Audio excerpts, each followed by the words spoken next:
and welcome to my YouTube video. So before we start today on the time-lapse video, I wanted to show you the finished painting, and I wanted to deconstruct it for you so that you understand why I made the decisions that I made on this particular painting. So what I want the viewer to feel when they look at this painting is I want them to have an emotional response. So I've got to use loads of different tricks in order to achieve this. So I want to start off by talking about the positioning of the cat, looking at the shape of the cat in the square that it's going to occupy. So ideally what I want the viewer to do is I want them to look at the cat and then move down and then move across. So you're sort of going in a kind of triangular way. So how am I going to achieve this? So I need a central point of focus. So here, my central point of focus is the face of my cat. So in order to get the viewer to look at the cat's face first, what I've done is I've used my lightest tones here. I've also used my warmest tones here. So that is like obviously white mixed with a little bit of yellow. I then want your eye to go down the cat. So what I've introduced is some really loose painting on the body of the cat. And then I need to balance the lighter tones in my cat's face with the lighter tones in the feet.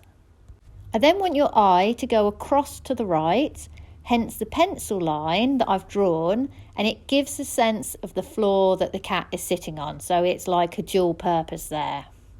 So then you need to think about the actual shapes on the canvas. So for example, like my cat is a very long shape.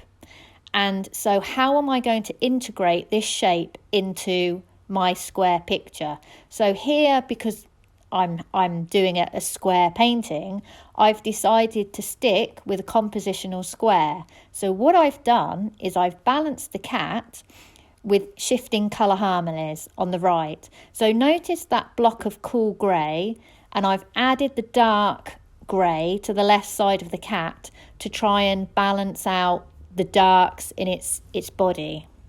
So now I think it would be really great to have a look at the time-lapse painting of me actually doing it. So I've done this painting in 4 sittings, and before I start I cover my paper in a wash of turpentine and raw sienna. So I do this because I like to work on warm, and I find it much easier to kill warm than I do to put it in. But you can really choose any colour that you like to start with. You know, it's not set in stone. So if you want to choose something a bit different like a raw umber, or something a bit brighter like a red, it's really up to you. It definitely is personal preference.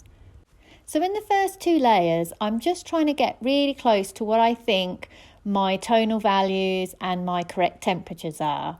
I'm using a limited palette of 3 primaries plus white and black. So if you have a look in the description, it will tell you the exact colours if you wanted to use the same colour palette. But really, you know, you can pick any primaries you like. So you could pick Indian yellow, or you could pick cadmium yellow. It's really up to you what atmosphere you're trying to create on your painting and what your preference is really. So these first 2 layers, the paint is very, very thin. I'm thinning it down with turpentine, and you know, these layers, they don't take very long at all. They're very, very, very quick. But I've always got in my mind, what am I trying to achieve with this painting? What do I want the viewer to think when they look at this painting? So I really wanted the cat to feel like it was kind of emerging from its background. Because I want to really have a cat that's very integrated into its background. I don't want like cat on top of background. So how am I going to achieve this cat integrated into its background? So the way that I've done this is that I have used the same background colours that I've mixed in the white of the fur. So the cat is very much taking on the colours of its background. So layer 3 is when all the work is done. So notice how I have gradually sort of brought up the whole painting as a whole. I haven't just like worked on one little area and tried to finish that area off before moving on to the next area. So this is really important because you can only judge the correct tonal values and temperatures with what is next to it. So I kind of feel like you really have to bring each area up gradually and work on the painting as a whole.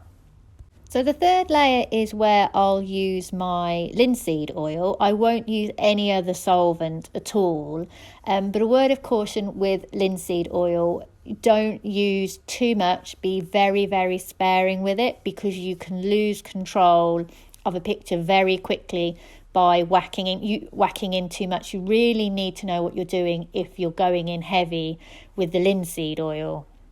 Your paint is obviously much thicker on this third layer, because this is obviously where you do most of your work on this painting, and this is the sitting that takes the most amount of time. You know, you might be looking at, say, 2 hours for this sitting, whereas sittings 1 and 2 might have taken you like 20 minutes each. So your fourth layer, your fourth sitting, it's really just about refining and fixing a few details.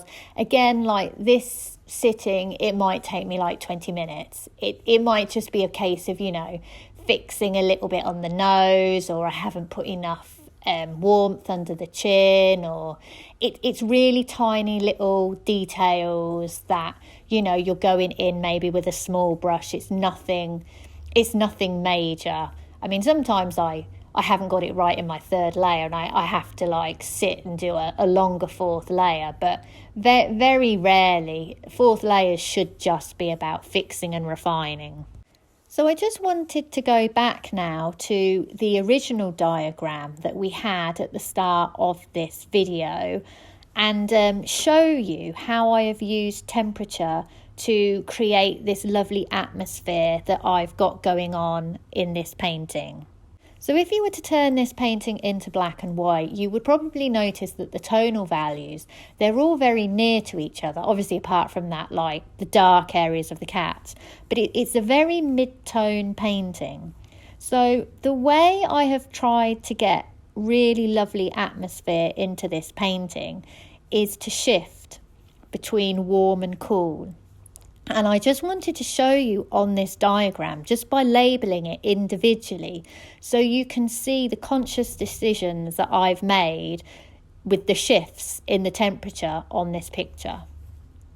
So I hope you have enjoyed watching my deconstructed cat video today. I do try and post a video every week, so hopefully I'll see you for the next one.